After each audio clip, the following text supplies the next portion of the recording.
Muy buenos días, bienvenidos de nuevo a Negocios Televisión, bienvenidos al espacio de las noticias, mirando a la actualidad, pendientes de la última hora, mirando a las opciones de Kamala Harris, nuevos anuncios por parte de Donald Trump, que por cierto está denunciando a la campaña de Kamala Harris, pendientes también de la visita de Netanyahu, pendientes hoy a eso de las 8 de la tarde para comparecer ante ambas cámaras, se esperan también protestas ante el Capitolio y pendientes también de sus reuniones tanto con Biden como con Donald Trump. Precisamente miraremos a Oriente Medio, también pendientes de nuevos mensajes por parte de la OTAN y sobre todo pendientes del conflicto ucraniano con Zelensky, que ayer decía que hay que negociar con Rusia lo antes posible. Kuleva, hoy en China, hablaba en la misma dirección, mientras Rusia dice pues que no se fía de las negociaciones con el presidente ucraniano. Enseguida les contamos todo esto, pero empezamos mirando a una de las protagonistas, sin duda, de la última semana. La vicepresidenta de Estados Unidos, Kamala Harris, ha vuelto a hablar en las últimas horas y, de hecho, está ya inmersa en la campaña presidencial. Este martes, por primera vez desde que Joe Biden anunciara que ponía fin a su campaña de reelección y apoyara a Harris como la mejor opción demócrata para batallar por la presidencia de Estados Unidos, Harris estuvo en la ciudad disputada de Milwaukee, donde los republicanos Donald Trump y J.D. Vance fueron nominados por su partido en una convención masiva la semana pasada. La vicepresidenta pronunció su primer discurso como favorita para la nominación demócrata ante un público muy entusiasmado que la aplaudía, coreaba, incluso respondía a sus llamadas. Según proclamaba ante sus seguidores, los demócratas no van a dar marcha atrás. Decía Kamala Harris que su lucha es por el futuro, una lucha por la libertad. Decía además que generaciones de estadounidenses antes que ellos lucharon también precisamente por la libertad y que ahora Wisconsin, la batuta está en sus manos. Una Kamala Harris que parecía entusiasmada y confirmaba ante todos los asistentes, como lo habían confirmado, que ha ganado el apoyo de suficientes delegados para asegurar la nominación demócrata. Veamos este momento. That this morning that we have earned the support of enough delegates to secure the Democratic nomination.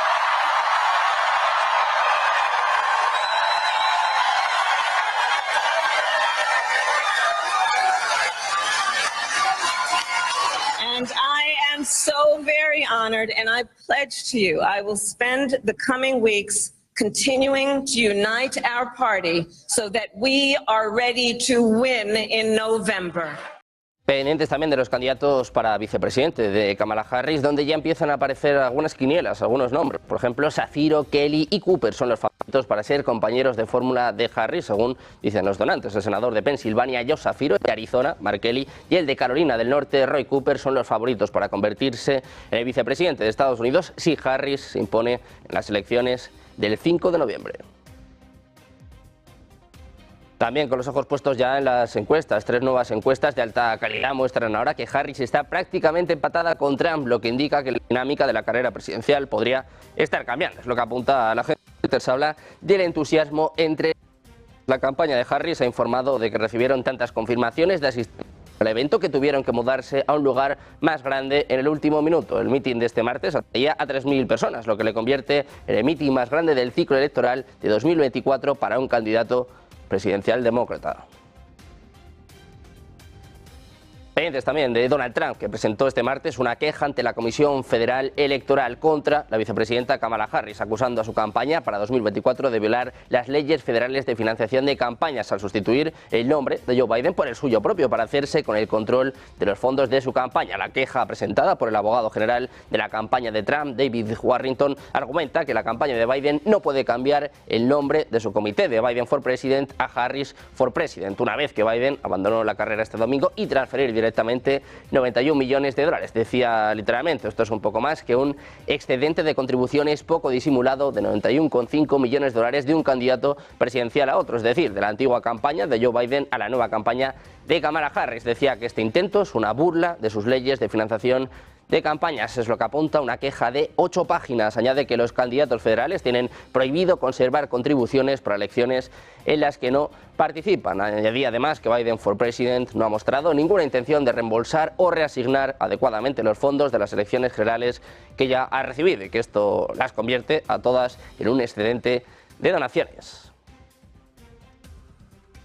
Precisamente mirando a Trump, los ojos están puestos también en el evento que comienza mañana, el Bitcoin Conference en Nashville, donde, ojo, porque Trump podría hacer un anuncio sorpresa. Y es que Bitcoin ha vuelto a la vida este mes a medida que los inversores apuestan a que el expresidente de Estados Unidos va a desencadenar un auge en el precio. Circulan rumores de que Trump podría anunciar que va a crear una reserva estratégica de Bitcoin en Estados Unidos durante su muy publicitada aparición en la conferencia Bitcoin 2024 en Nashville esta semana, algo que podría disparar sin duda el precio de la moneda. En varias televisiones, por ejemplo en la NBC, se especula que Trump podría anunciar el establecimiento de una reserva estratégica de Bitcoin en Estados Unidos durante la conferencia Bitcoin 2024 en Nashville. Es lo que apunta, por ejemplo, Marcus Thielen, director ejecutivo de la empresa de análisis enfocada en instituciones 10X Research, en una nota enviada por correo electrónico a sus clientes, destacando que el precio de Bitcoin se disparó casi un 1900% durante el primer mandato de Trump. Dice literalmente que Estados Unidos podría incorporar estratégicamente Bitcoin a sus reservas, diversificando su cartera y reduciendo la dependencia de activos tradicionales como el oro y las monedas extranjeras. Señalaba que los cerca de 212.000 Bitcoin que el gobierno de Estados Unidos posee actualmente por un valor de 15.000 millones de dólares en comparación con sus reservas de oro por valor de 600.000 todavía dejan mucho camino a Trump para poder hacer de Bitcoin una reserva estratégica, una reserva crucial para Estados Unidos. La vicepresidenta Kamala Harris se ha negado a presidir el discurso del primer ministro de Israel, Benjamin Netanyahu, ante el Congreso previsto para este miércoles. La decisión de no asistir a la reunión conjunta y de la que informa CNN pone de relieve la tensa relación entre la administración Biden y Netanyahu en un momento en que la guerra en Gaza ha provocado una creciente reacción en la izquierda. Un asistente de la vicepresidenta ha señalado que los dos líderes mundiales se van a reunir por separado a finales de esta semana. El asistente de Harris citó un evento previamente programado como la razón por la que no pudo asistir al discurso de este miércoles. Sin embargo, el expresidente y candidato republicano a la Casa Blanca, Trump, va a recibir este viernes en su mansión de Mar-a-Lago al primer ministro israelí Benjamin Netanyahu. Es lo que informaba su campaña este martes. Decía el propio Trump que durante su primer mandato tuvo paz y estabilidad en la región, incluso firmando los históricos acuerdos de Abraham, y que lo van a tener de nuevo. Es lo que afirmaba el propio Trump en un comunicado. Añadía que, tal y como había mencionado en conversación con Zelensky y otros líderes mundiales en las últimas semanas, su agenda de paz a través de la fuerza va a demostrar al mundo que estas horribles y mortales guerras y conflictos violentos deben terminar. Decía Trump que millones están muriendo y que Kamala Harris no es en absoluto capaz de detenerlo. Mientras tanto, Israel está preparado para una confrontación militar con el Líbano, pero está dando la oportunidad de llegar a un acuerdo diplomático. Apuntaba a los periodistas la embajadora de Israel en Rusia, Simona Halperin. Decía literalmente: no estamos en absoluto interesados en una guerra a gran escala con el Líbano. Al mismo tiempo, la embajadora no descartó que Israel se vea obligado a entrar en una guerra a gran escala en el frente norte, señalando que el país está absolutamente preparado para ello. Añadía, eso sí, todavía le damos una oportunidad a la diplomacia. Pendientes de más noticias, nuevas operaciones por parte de Israel, operaciones en Yad Yunis, descubren nuevos túneles. Hacemos una pausa, un par de minutos, enseguida se lo contamos en Negocios Televisión.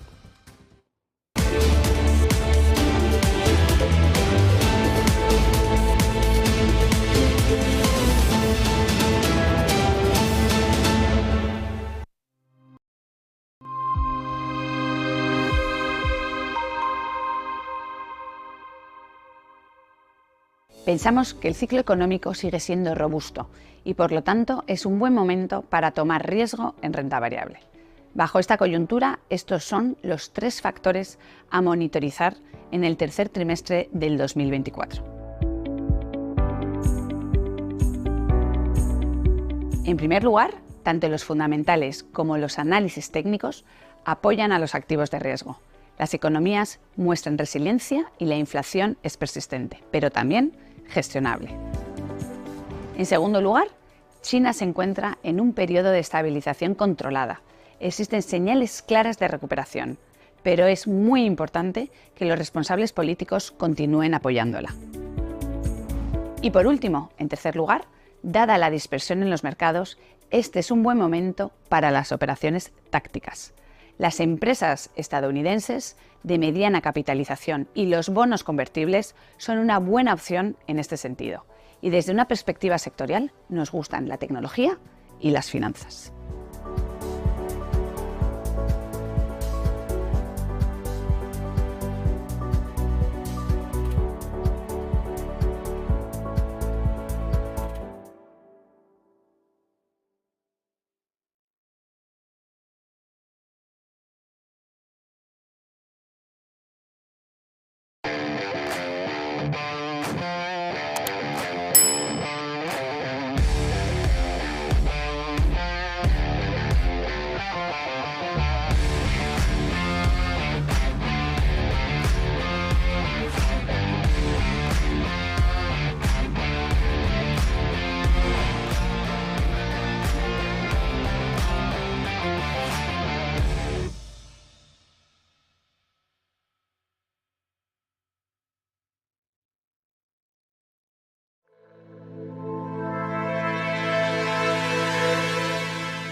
es el apalancamiento?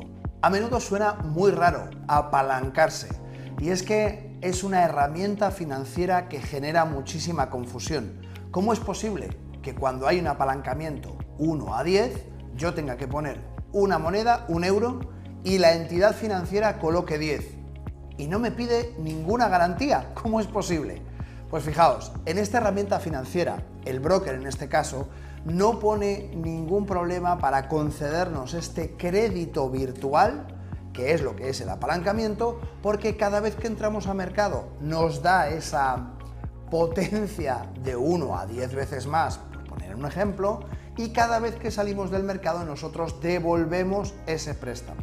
Por tanto, como hay una seguridad total de devolver ese préstamo, lo único que hacemos es amplificar nuestros recursos y por eso no es necesario aportar ningún tipo de garantía como cuando nos hacen un préstamo en un banco.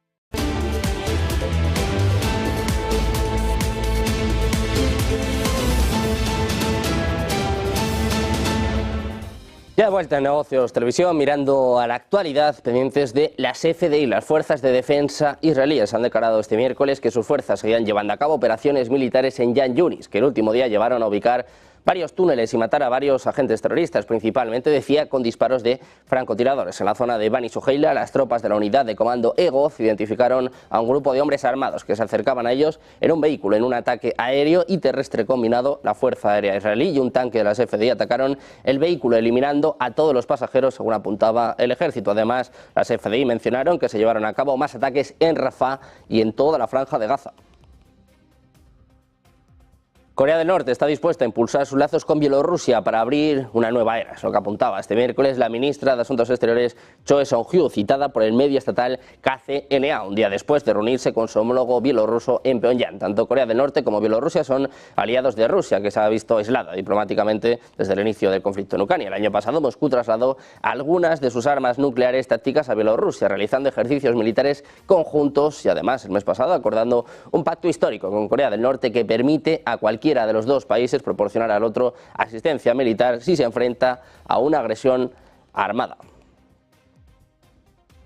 En China, el ministro de Asuntos Exteriores Wang Yi ha reafirmado este miércoles el apoyo de Pekín al alto el fuego y la reanudación de las conversaciones de paz entre Rusia y Ucrania, aunque matiza, dice que las condiciones y el momento aún no están maduros. En una reunión con su homólogo ucraniano Dmytro Kuleba en Cantón, Wang Yi ha destacado que el conflicto en Europa del Este ha entrado en su tercer año y que los riesgos de escalada y propagación están aumentando, según un comunicado del ministerio. También hizo hincapié en que la atención para resolver el conflicto debe seguir estando centrada en la protección humanitaria, la prevención de los peligros nucleares y la estabilidad de la cadena de suministro. Dice además Wang Yi que China va a continuar expandiendo sus importaciones de alimentos desde Ucrania y mantendrá conjuntamente el flujo fluido de los canales logísticos y la seguridad alimentaria internacional.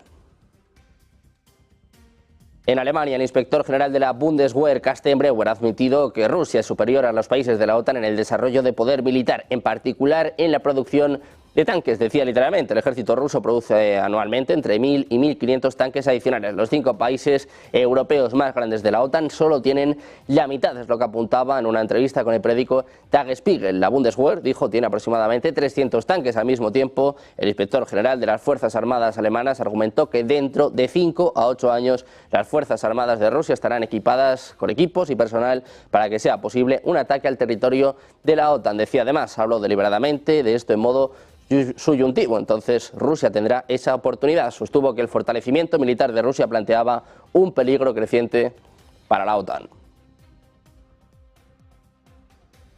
Precisamente la OTAN, que alerta en Europa, dice que la guerra en Ucrania y la inminente elección presidencial estadounidense han dominado la cumbre de la OTAN en Washington este mes, pero lejos del escenario público, los planificadores militares de la alianza se han centrado en evaluar el enorme coste de arreglar las débiles defensas de Europa. El año pasado, los líderes de la OTAN acordaron planes para la mayor reforma de sus capacidades de defensa en 3 décadas, en medio de crecientes temores de un ataque ruso. Desde entonces, tras bastidores, los funcionarios han estado estudiando los requisitos mínimos de defensa para lograr esos planes que fueron enviados a los gobiernos nacionales en las últimas semanas, según un planificador militar que hablaba bajo condición de anonimato.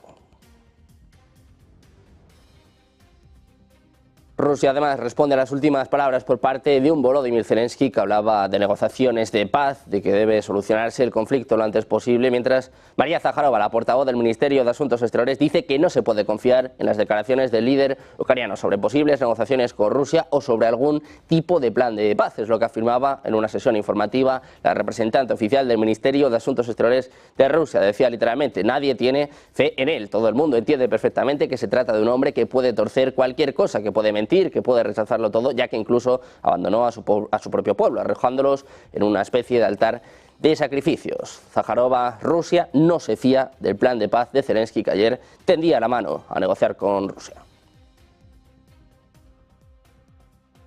Precisamente Rusia acusa este miércoles a Washington de avivar las tensiones en el Ártico y desestimó las afirmaciones del ejército estadounidense de que aumentar la cooperación entre Rusia y China en este área podría afectar la estabilidad regional. En un informe de principios de este mes, el Pentágono afirmó que Rusia y China estaban colaborando cada vez más en el Ártico, señalando que Rusia había reabierto cientos de sitios militares de la era soviética allí, mientras que China estaba interesada en recursos minerales y nuevas rutas de navegación. Precisamente Rusia devuelve el golpe a las sanciones occidentales. Les contamos que el gobierno ruso está considerando prohibir las exportaciones de diésel debido al aumento de los precios internos. Es lo que apunta el Kommersant, según está informando la agencia Reuters, citando varias fuentes anónimas en un momento en el que Rusia es el principal exportador marítimo de diésel del mundo, solo por delante de Estados Unidos. El diésel es su principal producto petrolero de exportación, con cerca de 35 millones de toneladas métricas anuales, de las cuales casi 3/4 partes se envían por oleoducto. Desde que en febrero de 2023 se impuso un embargo total de la Unión Europea a las importaciones de productos petrolíferos rusos, los suministros de diésel se han desviado a Brasil, Turquía, países de África, Asia y Oriente Medio, así como a cargas de barco a barco. La portavoz del Ministerio de Asuntos Exteriores ruso, María Zakharova, ha repetido este miércoles la posición de Moscú de que un hospital infantil en Kiev, atacado el pasado 8 de julio, fue alcanzado por misiles de defensa aérea ucranianos, negando las acusaciones de Ucrania de que se trataba de un ataque ruso, según está informando la agencia Reuters. En Ucrania, el ministro de Asuntos Exteriores ucraniano, Dmytro Kuleba, ha dicho en una reunión con el jefe de la diplomacia china, Wang Yi, en Cantón, que Kiev se está preparando para las conversaciones con Rusia. Según el portavoz del Ministerio de Asuntos Exteriores de China, Mao Ning, decía: Ucrania está dispuesta a dialogar y conversar con Rusia y está haciendo preparativos para ellos. Lo que decía Mao en una reunión informativa citando a Kuleba. Según el propio Kuleba, las negociaciones deben ser racionales, sustanciales y encaminadas a lograr una paz justa y duradera. Kuleba afirmó que Ucrania valora altamente el papel activo y significativo de China en la promoción de la paz y el mantenimiento del orden internacional. Kiev valora altamente la opinión de Pekín y ha estudiado la iniciativa de China y Brasil encaminada a encontrar una solución política del conflicto, según señalaba el alto diplomático ucraniano. Señaló que China es un gran país y añadió que Ucrania y China son importantes socios económicos y comerciales estratégicos. Mientras tanto, el gobierno de Japón ha trasladado sus protestas contra las sanciones de Moscú sobre una serie de empresas niponas de firmas como Toyota o Rakuten, a los que ha prohibido la entrada en territorio ruso por haber apoyado a Ucrania. El portavoz del Ejecutivo ha rechazado este movimiento de Moscú, señalando que no pueden aceptar estas medidas que ha anunciado Rusia esta vez, ya que impiden actividades justas de empresas japonesas. Decían que Rusia mantiene que es una contramedida ante las sanciones de Japón, pero que todas las sanciones que asegura han aplicado vienen a raíz de la clara vulneración de la ley internacional con el conflicto ucraniano. Por ese motivo, Tokio ha trasladado su protesta a Rusia por vía diplomática y continuará haciendo esfuerzos por la protección de los ciudadanos y empresas japonesas en Rusia. El Ministerio de Asuntos Exteriores ruso anunció en la víspera la prohibición indefinida de la entrada en el país de 13 ciudadanos nipones vinculados a empresas e instituciones involucradas en la ayuda a la reconstrucción de Ucrania. Miramos también a empresas. Alphabet, la matriz de Google, presentaba resultados al cierre. Sus acciones se dejaban un 1,7% en after hours. El gigante tecnológico superaba las expectativas en los resultados finales y en los ingresos en el segundo trimestre. De hecho, Alphabet ganó $1,89 por acción sobre 84.740 millones de dólares en ingresos. Las estimaciones de consenso habían previsto ganancias de $1,84 por acción sobre 84.190 millones de dólares en ingresos. Sin embargo, los ingresos en su segmento de publicidad en YouTube no alcanzaron las previsiones.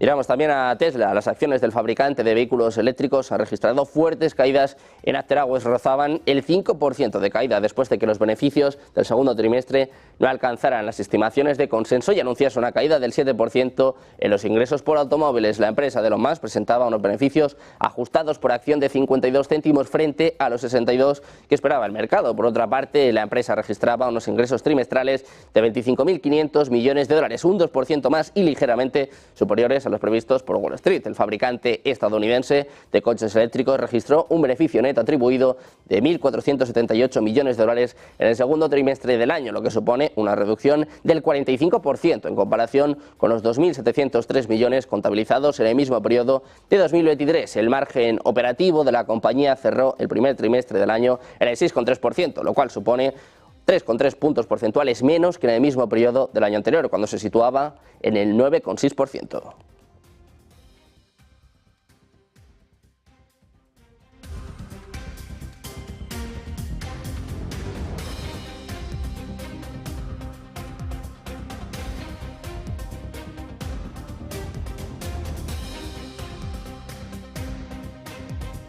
Hablamos también de Visa, también confesaba sus cuentas. El mercado de After Hours las recibía con caídas superiores al 2% después de que la compañía anunciara ingresos inferiores a los previstos en su tercer trimestre fiscal, 8.900 millones de dólares, ligeramente por debajo de los 8.920 previstos por los analistas encuestados. El volumen de pagos aumentó, eso sí, un 7% en el trimestre. También nos fijamos en Louis Vuitton. Se ha hecho con unos beneficios netos de 7.267 millones de euros en el primer semestre de 2024, lo que equivale a una caída, un retroceso del 14,3% en comparación con el mismo periodo de 2023. Según ha informado este martes la empresa, que abonará un dividendo de 5,5 euros el próximo 4 de diciembre. La compañía facturó 41.677 millones de euros, un 1,3% menos, si bien sí avanzó un 2% en datos orgánicos. Por desglose, los ingresos procedentes de la división de moda y marroquinería cayeron un 1,8% hasta los 20.711 millones de euros, mientras que los del comercio minorista selectivo se ampliaron en un 3,3% hasta los 8.632 millones de euros. Pendientes de toda la actualidad económica nacional e internacional, también llega enseguida el momento del análisis en la tercera sesión en Wall Street. Después de resultados empresariales, el foco puesto mañana en el dato de PIB de Estados Unidos. Una pausa y enseguida la mejor información. Enseguida ponte en acción de la mano de Marta Vilar.